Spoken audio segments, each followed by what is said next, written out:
Stay off of me! Help! Shave my head there. You need me to take over? I got it! Keep those infected away!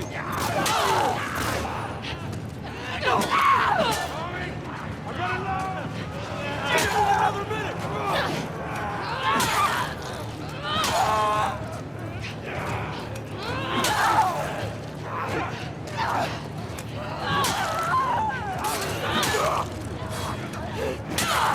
Hands up! Do it, Tommy! Almost there!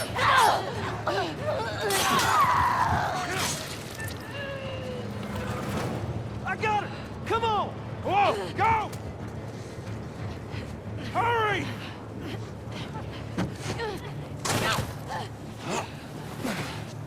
I got you. They're close to us! Where are we going?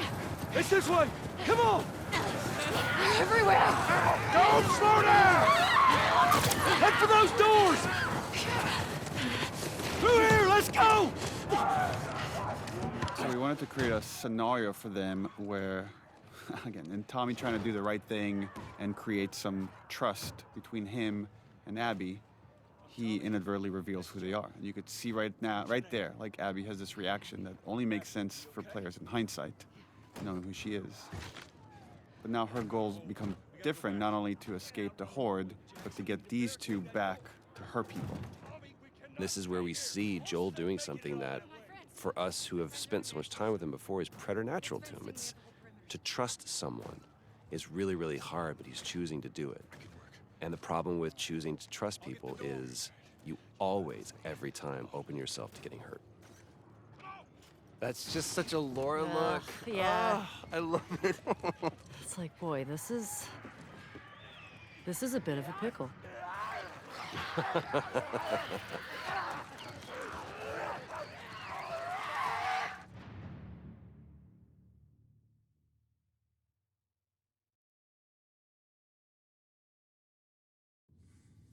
This is the Lethal Weapon 4 comparing scars. I love it.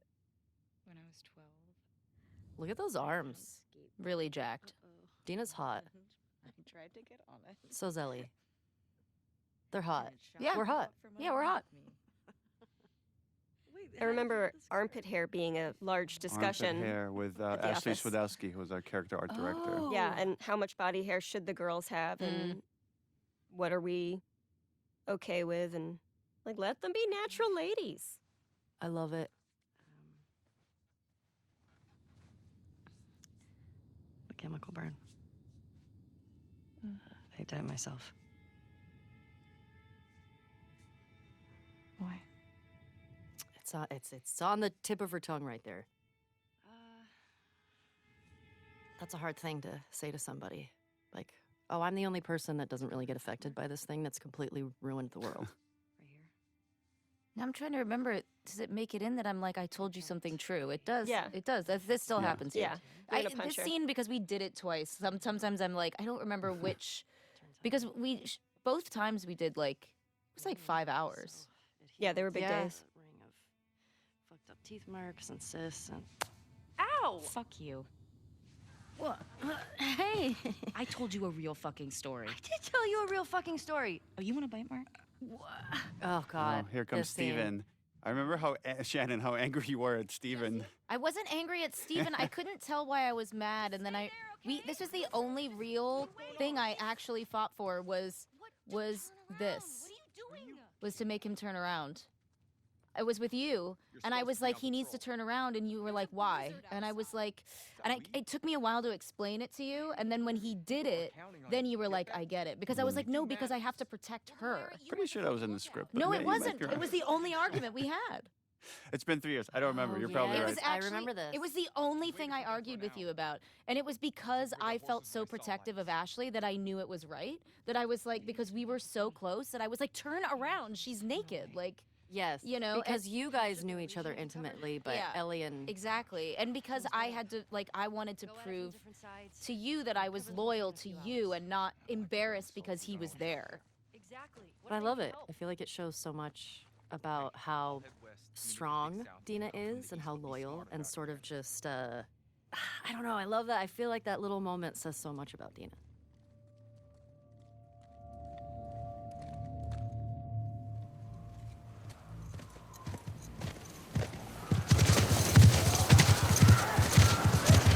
We really wanted to show or build trust between Joel and Tommy and this group to show that without their help, they might have died, meaning Tommy and Joel would have died without this group.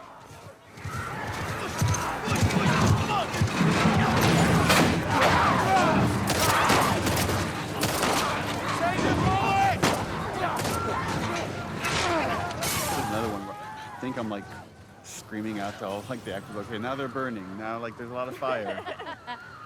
And you gotta speak up over the storm. Again, none of those elements are there.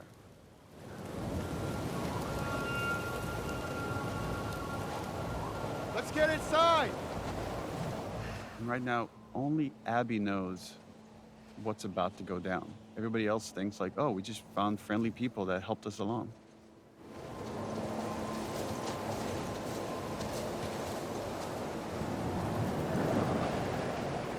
We captured this all as one go, from here all the way to the golf club hit. And initially we had versions of it where it was edited to be multiple cuts. And then it felt like it could just be way more tense if the whole thing was one shot. Required a lot of stitching of different performances and different elements, and some tweaking of stuff in animation, but You have no idea. yeah, I find that this scene has so much tension, the way it now moves. We rehearsed it so many times before we shot it to make all the moving parts work. From a directing side, that this can be hard as well because you're trying to pay attention to so many actors and making sure it's all feeling honest and authentic. Y'all should come back with us, restock before you head out. Appreciate it. Again, there's On the no go. ambush here. They're all being authentic This is my brother. until this moment. And now everything has changed. We knew this was going to be the most controversial scene in the whole game, and the intention is that it is brutal and it is hard to watch, which obviously as a player is really difficult to go through, but it puts you in alignment with Ellie. You're watching this devastation to this man that you've come to love as a character, and now you're watching him be brutally murdered. And it should be upsetting, it should hurt. A lot of people are still really upset about it, but what a faster way, I can't think of a faster way to help you understand why Ellie is gonna go as far as she's gonna go, because we're there seeing how this thing was stolen from her.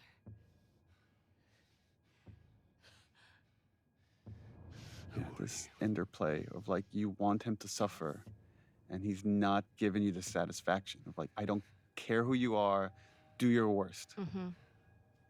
And you try. Yeah. You try to do your worst. Joel's not a man who begs. That is a conversation I had with Troy about how prepared he was. He's lived for 20 years, 25 years at this point, of like, just always accepting that this day might come. Something like this will happen, because it always happens in this world. Yeah, it's irrelevant to him who they are or why they're doing this, because there's so many people who could want to do this to him, given the life he's led. I just remember shooting it and being like, this moment you've worked towards for so long and wanting it to feel right and wanting it to feel good. And it happens and you just feel fucking empty. Mm. Mm-hmm.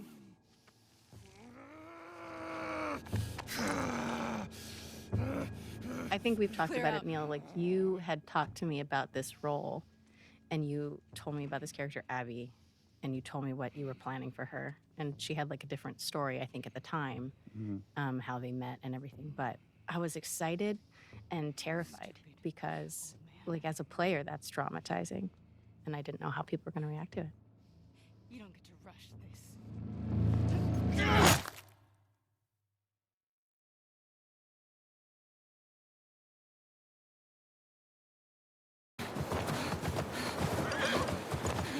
Joel! Tommy! Shit. How do I get down there?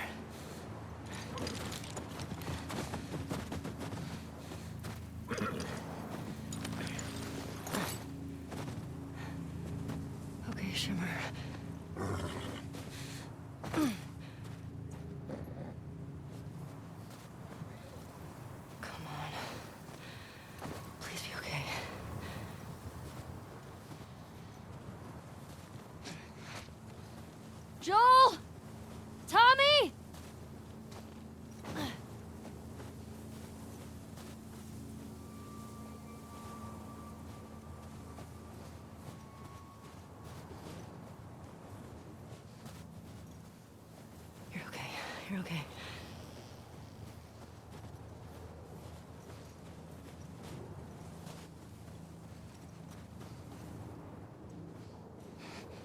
There it is. Joel? Tommy?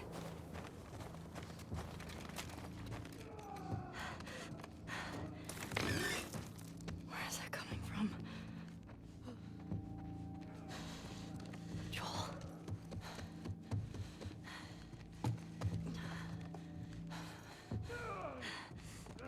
Fuck.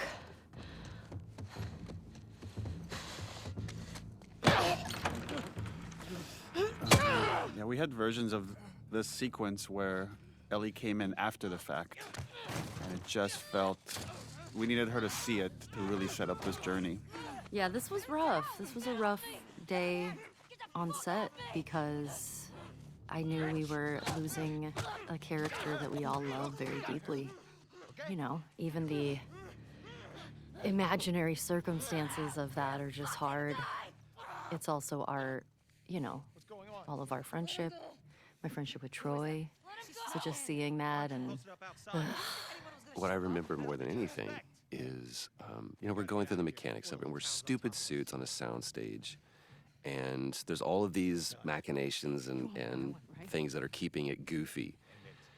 But the one thing that cuts through the din of all that is when I look over at Ashley.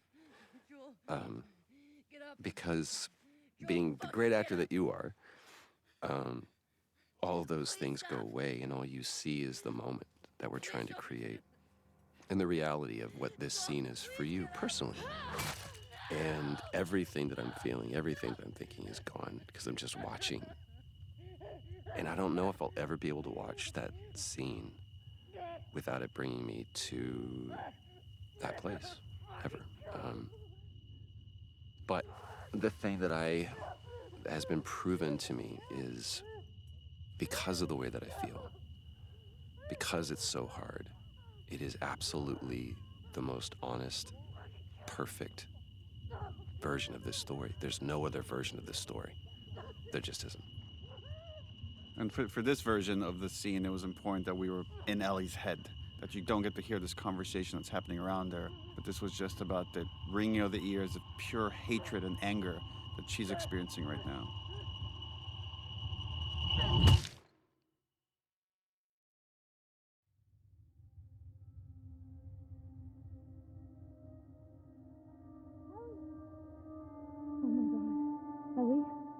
And just this final look right here where she sees him and I can't fix this.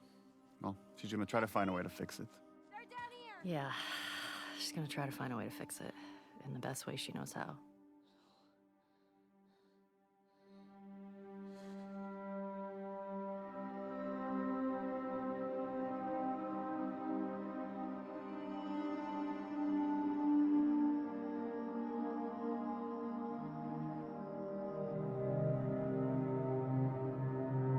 I love this scene with you and Jeffrey.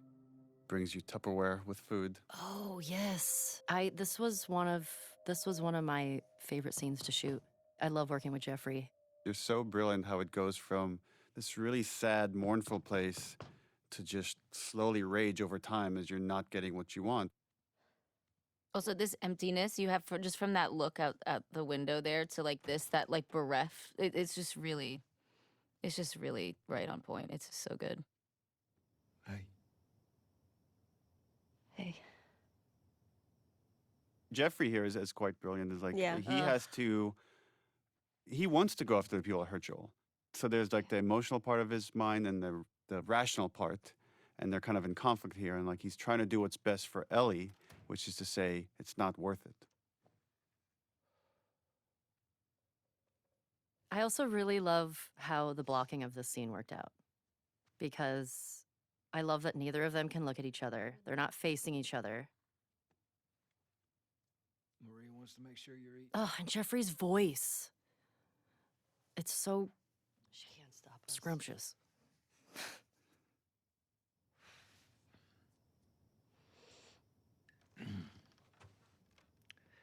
To have the guys that we would need to do this smart, we'd be leaving Jackson vulnerable. I love it. It's like the one time you look at him is to make him feel shame. Like, are you really saying this to me? Nobody wants The only time that there's confidence there with her is when there's anger present.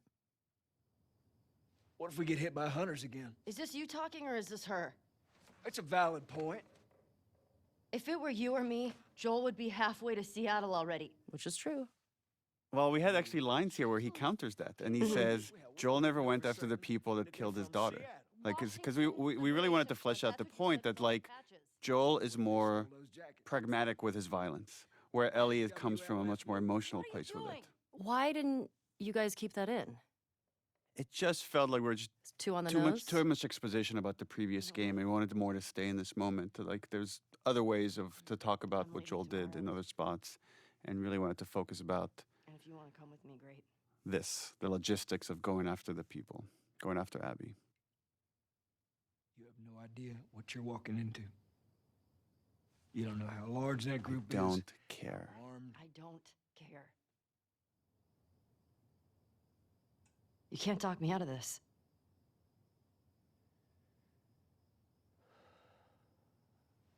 Again, this moment of decision where he's like, in order to protect her, I'm gonna have to go by myself. And he's like, now he's lying again. Not dissimilar to Joel lying to Ellie to protect her, Give me a day, right? That give me a day's bullshit. okay? There's got to be some folks you can spare. Why the Yeah, she choice won't of the budge. hairpiece coming down? The little hair string for Tommy. There's a little bit of design, like Abby has something similar as well. So it's like there's what animators call secondary movement.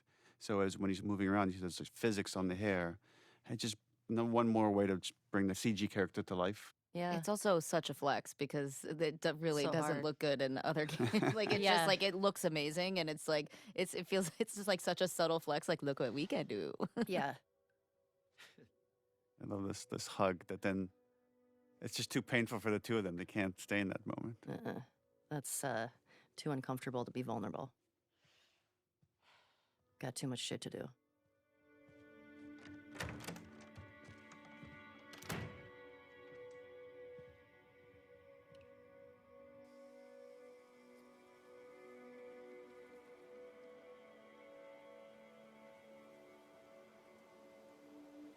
There's something about, you know, when it doesn't feel real until you're at his grave. Like there's a part of you, maybe because you play a bunch, like you play video games, you watch a lot of popular movies, you keep thinking he's gonna come back somehow, and then it's like, no, there's his name on that gravestone. And then the famous Gustavo All Gone, another version of that theme. It was hard. It was hard. Joel is a character that I love. And I wasn't ready to let him go. So seeing that, even experiencing that of seeing, you know, oh, we're doing a scene where we're at the gravestone is very final.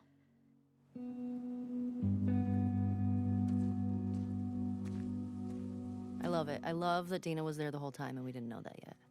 Not looking on, just sort of giving Ellie her moment. I remember when we were doing that, I really did feel like I was like really trying not to listen to you. I felt that too. You did? Yeah. It's like I'm right here if you need me, but It's I'm like, not but listening. I'm not listening. You know, you have your privacy, but if you need me, I'm here. I couldn't get to the horses. Looks like Tommy took one. Now Maria's got the stables locked down. Fucking Tommy. We'll figure something else out on the way. A car or a horse or something. Okay. This makes getting to Seattle a lot harder. Then it's gonna be harder. You can still change your mind, you know? I know. Just don't want you to feel like you have to. Ellie. You go. I go. End of story.